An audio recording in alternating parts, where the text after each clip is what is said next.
अब रही बात इनकी नेहरू जी की विदेश से सिगरेट मंगाने की, तो चलो इन्होंने पढ़ी पढ़ाई बात है, कभी आज तक इन्होंने ये नहीं पता होगा कि कहाँ से वो सिगरेट आती थी, क्या आता था। विमान जो है सेवा ही भारत में 1932 में शुरू हुई थी, 1947 में हमारा आजाद हुआ था, 5 हमारे पास गिनती के जहाज हुआ करते थे जो उड़ा करते थे, कहाँ से वो मंगा लेंगे। और पानी के जहाज को आने के लिए 4-4 5-5 महीने लगते थे। और दूसरी चीज आपने ये तो पढ़ ली कि नेहरू जी सिगरेट मंगाते थे, लेकिन आपने कभी ये बात नहीं पढ़ी होगी कि नेहरू जी ने अपने 192 करोड़ का जो है आनंद भवन दान कर दिया था भारत देश के लिए, पढ़ा कभी? नहीं। तो बच्चों ने पोतों ने लूटा तो काफी। अच्छा, बच्चों ने पोतों ने लूटा। उस 192 करोड़, जब भारत का पहला जो है यहाँ बजट पेश हुआ था वो मात्र 194 करोड़ का था 1947 की अंतरिम सरकार में। जब आज़ादी मिलने के बाद 48 में पहला बजट पेश, सिर्फ 194 करोड़ का। और तब उन्होंने देखा कि भारत के हालात खराब है, अपना 192 करोड़ की संपत्ति देश के नाम कर दी थी। वो इन लोगों ने नहीं पढ़ा, क्योंकि इन्हें पढ़ाया क्या गया है आज की डेट में हिंदू मुस्लिम, और जिसको सपोर्ट करते हैं मोदी जी, इसलिए मोदी जी के प्रशंसक है। अब उसके बाद आज की वर्तमान हालात में उसकी 50,000 करोड़ से ऊपर संपत्ति है। और रही बात ये पोतों ने लूटा, पोतों में आज भी देख लो, राहुल गांधी जी ने अपना हलफनामा भरा था, हलफनामे में उनके पास अपना मकान तक नहीं है। भैया तुम्हारी 10 साल से सरकार चल रही है, IT तुम्हारे पास, ED तुम्हारे पास, तमाम एक मिनट हाँ जी, तमाम एजेंसियां तुम्हारे पास है, फिर भी वो एजेंसियां खोद के राहुल गांधी का एक बंगला नहीं निकाल पाती, क्यों? हाँ, क्या करें, किसके पास है?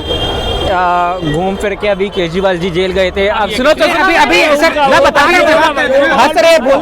ठीक है जवाब नहीं, मैं बता रहा हूँ। अगर राहुल गांधी के जो केसेस चल रहे हैं राहुल गांधी पे कौन सा केस चल रहा है? केस चल रहे हैं राहुल गांधी पे। मैं कह रहा हूँ अगर उसको कुछ संपत्ति निकाल के जेल भी भेज देंगे ना, तो ओपोजिशन तो यही बोलेगा ना कि हमारा एक तुम LOP आया है, वो भी 15 साल बाद आया, स्ट्रगल करके 10 साल तो LOP बिठाने तक की वो नहीं थी, ठीक है, उसके भी तुम जेल भेज रहे हो। मोदी जी तो यही कर रहे हैं, मोदी जी तो प्रेस कॉन्फ्रेंस नहीं करते, मोदी जी तो LOP से भी डर रहे हैं। मोदी जी को वो बोलेंगे ना कि जेल होगे तभी तो भेजोगे, सबूत नहीं है ना, सबूत नहीं है। आज मैं आपको एक और चीज़ बता देता हूँ जिसकी आप बात करो कि केसेस चल रहे हैं। केसेस किस चीज़ पे चल रहे हैं? एक वो जो है अपना स्टेट्समैन का है ना, स्टेट्समैन है, क्या नाम है उसका, वो जो उनके बार वो जिसमें वेल पे हैं ये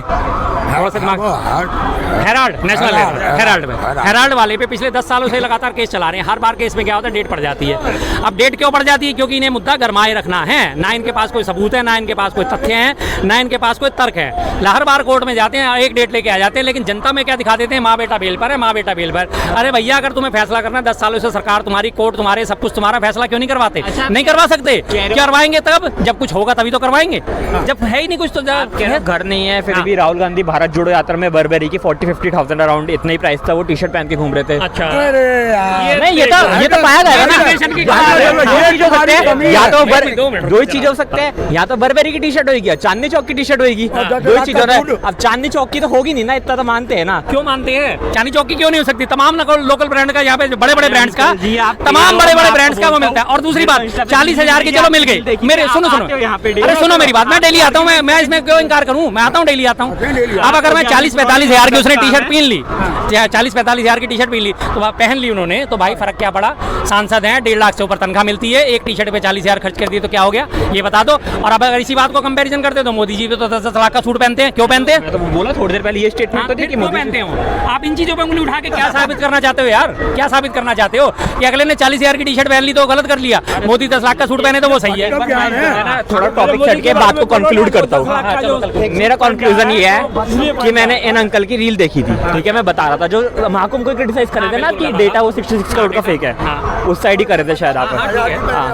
अब ये अंकल यहाँ आते हैं, अब ये तो बिल्कुल फैक्ट लेके एक से एक चीज आया जो दूसरे की सुनेंगे नहीं। अब ये मेरी सुनो, माइक आपके पास है, आप बोलिए। कौन? हाँ, मैं बोल रहा हूँ, मेरे को इतना काम नहीं है कि वो टाइम नहीं है कि यहाँ पे बिल्कुल हर चीज को आर्ग्यूमेंट करूँ। मैं जा रहा हूँ, आपको अनएम्प्लॉयड अंकल है, मैं अपने फेवरेट मोदी जी से बोलूंगा अंकल को एम्प्लॉयमेंट दे। Thank you. एक मिनट सुन लीजिए, एक मिनट, अरे एक मिनट, अच्छा एक मिनट, अच्छा आपको आपत्ति इस बात से है कि ये बोलते हैं तो फैक्ट के साथ बोलते हैं? नहीं, वो सुनते नहीं है, वो मेरी बात को मैं जो भी चीज बोलूंगा ना गलत भी प्रूफ करने में लगे। कौन से बात? मेरी आखिरी सुनते हुए जाना, मेरी आखिरी सुनते हुए जाना। आप क्या काम करते हो? अंकल मैं CA फाइनलिस्ट हूँ। CA फाइनलिस्ट है, ठीक है जी। आपको आपकी तनख्वाह कितनी मिलेगी? मेरे ख्याल से CA कंप्लीट करने के बाद 1.5-2 लाख के तो पैकेज मिल ही जाएगा ना? नहीं, कम मिलता है। कितना मिल जाएगा स्टार्टिंग में? 60-70,000 पर मंथ का। तो बेटा आपकी जानकारी के लिए मैं बता दूं, मैं कम से कम 70,000 से 1.5 लाख GST भरता हूँ। अंकल मैं अनएम्प्लॉयमेंट पे आप मेरे से बात कर रहे हो ना? आप अनएम्प्लॉयमेंट की आप मेरे से बात कर रहे हो। स्टार्टिंग में आपने बोला ट्रे की फैक्ट्री है मेरी, केबल ट्रे की फैक्ट्री है मेरी। इसका मतलब ये मत निकालो कि अगर मैं यहाँ के लोगों के साथ फैक्ट्स पे बात कर रहा हूँ तो मैं अनएम्प्लॉयड हो गया। ये देश में गरीब लोग, हाँ, 2.25 लाख रुपए लोग भी कमा रहे है जिस देश की पर कैपिटा इनकम भी अराउंड मतलब कम है बहुत, जहाँ लोग ऐसे भी है कई 10-20 करोड़ लोग ऐसे हैं जिन पे खाने के पैसे नहीं है, तो उस देश में ये भी देख लो आप 2.25 लाख कमाने वाले लोग भी है। कल को ये ना बोले कि हर कोई बंदा गरीब है पैसे ना कमा रहा, ठीक है, और 2.25 लाख अच्छा, एक मिनट आप भी 60,000 की शर्ट अफोर्ड कर सकते हो आई थिंक राहुल गांधी के। क्यों नहीं करता? अच्छा सुन लीजिए, मैं थैंक यू बोल चुका, मैं दोबारा नहीं बोलूंगा, ठीक है। रुक तो जाइए। मैं कमा रहा हूँ, क्यों नहीं करूंगा मैं? आप ये इन्होंने ये पर्सनल बताया ना कि अपना पर्सनल बताया, इसका मतलब ये थोड़ी है सारे लोग मतलब सबकी 2.5 लाख इनकम है मतलब महीने का। अंकल ने कभी स्ट्रगल करा होगा, अब अंकल के पास टाइम है, अंकल आके बोल रहे हैं मेरे को करना है, मेरे को जाना है, मेरे को जाने दो प्लीज। तो सीए, एक मिनट बस आखिरी बात मेरी सुनते जाओ, हमेशा ध्यान रखना इस चीज को। अगर सीए बन रहे हो तो सीईओ का काम होता है, सीए जो होते हैं उनका काम होता है आंकड़ों के साथ हेराफेरी ना करें, आंकड़ों को आत्मसात करें। तो बेटा सिर्फ एक आपसे रिक्वेस्ट करता हूं, जो आंकड़े हैं उन्हें ईमानदारी से पढ़ना, ईमानदारी से देखना। आपने जो आज बात करी है पर कैपिटल इनकम, आपको भी पता है कि भारत की कितनी है, मात्र 2,16,000 रुपए, और पर कैपिटल डेप्ट कितना है आज, कम से कम 1.5 लाख रुपए पर हेड डेप्ट चढ़ा हुआ है या नहीं चढ़ा हुआ है? सीए बन रहे हो तो सीए अच्छा बनना, बढ़िया सीए बनना। 2,16,000 वाले देश में लोग 25-26 लाख रुपए भी साल का कमा रहे हैं। मैं उस चीज को बोल रहा हूँ, उस चीज को कोई ये मत कहना कि हर कोई बंदा पर कैपिटा का मतलब ये नहीं होता हर बंदा गरीब है। पर कैपिटा मतलब होता है एवरेज। कैपिटल इनकम का क्या होता है क्लब करिए। अरे आप नहीं बता रहे हो, सब हर कोई जानता है। बंदे मिलेंगे जो 2,000 रुपए महीना कमा रहे हैं, ऐसे बंदे भी मिलेंगे जो 2 लाख रुपए महीना कमा रहे हैं। तो उस चीज को ये मत समझा करे कि क्रिटिसाइज करने से पहले 2,16,000 की हर कोई कम कमा रहा है। पर कैपिटा का मतलब ये भी बता दूं, कई लोग इस चीज पे भी, आज वो टॉपिक नहीं चल रहा, कई बार उठता है जीडीपी का टॉपिक कि देश की जीडीपी तो बढ़ रही है पर कैपिटा नहीं बढ़ रहा। पर कैपिटा का भी मैंने आपको बता दिया कि किस तरह चलता है पर कैपिटा।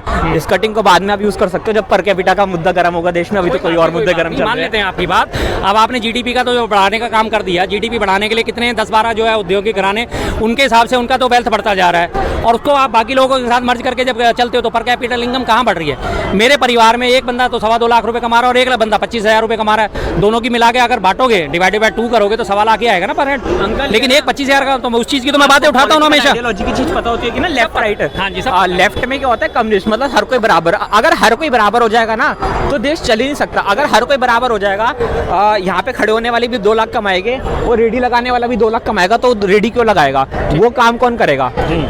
पर कैपिटल हर चीज बराबर नहीं हो सकती। एक देश होता है तो अमीर और गरीब, ये फर्क होता ही है। डेवलप कंट्री की यही पहचान है। इंडिया डेवलपिंग कंट्री है, डेवलप स्टेज पे जा रही है, तो कैपिटलिस्ट इकोनॉमी की साइड जाना ही पड़ेगा। जो सोशलिस्ट अप्रोच बोल रहे हो या कम्युनिस्ट अप्रोच बोल रहे हो, उससे कंट्री नहीं चल सकती। ठीक है, उससे मैं बताता हूँ, एक और चीज बोलता हूँ, नहीं कम्युनिस्ट चल सकती ना, तो इसीलिए हमारे जो है मनमोहन सिंह जी ने मिश्रित अर्थव्यवस्था का हवाला दिया था ना। मिश्रित अर्थव्यवस्था। हमारा देश ना तो कैपिटलिज्म में है ना समाजवाद में, मिश्रित अर्थव्यवस्था पे चलता है ना। सीए करते हो इतना तो पता ही होगा। मिक्स चलती है ना हमारे, बट उस मिक्स को मिक्स तो करो यार। एक आदमी बिल्कुल खाने कमाने से लाचार हो गया, उसके लिए तुम कुछ काम ही नहीं करके दे रहे हो, और एक आदमी को लगातार तुम सारे अडानी को, अंबानी को सारे ठेके बांटे जा रहे हो। कोई सिस्टम है? देखो नहीं होता ना ऐसा। मैं खाए जाऊंगा दूसरे को मैं एक रोटी भी ना दूं, ये कोई चीज है? मिक्स्ड इकोनॉमी का इसीलिए तो कंसेप्ट आया गया था भारत में। नेशन इंडिपेंडेंट हुआ था जब सोशलिस्ट है या नहीं है? बस फिर और मैं क्या कह रहा हूँ, बात खत्म। लेकिन डेवलप होना है तो वो कैपिटलिस्ट की तरफ जाना पड़ेगा। ठीक। पूंजीवाद कभी भी देश का हित नहीं कर सकता, आपको इस बात माननी पड़ेगी। बनने के हाँ, भी छोड़ दो, इंडिया का भी बिल्कुल बन भी नहीं सकता। ठीक है, चलो।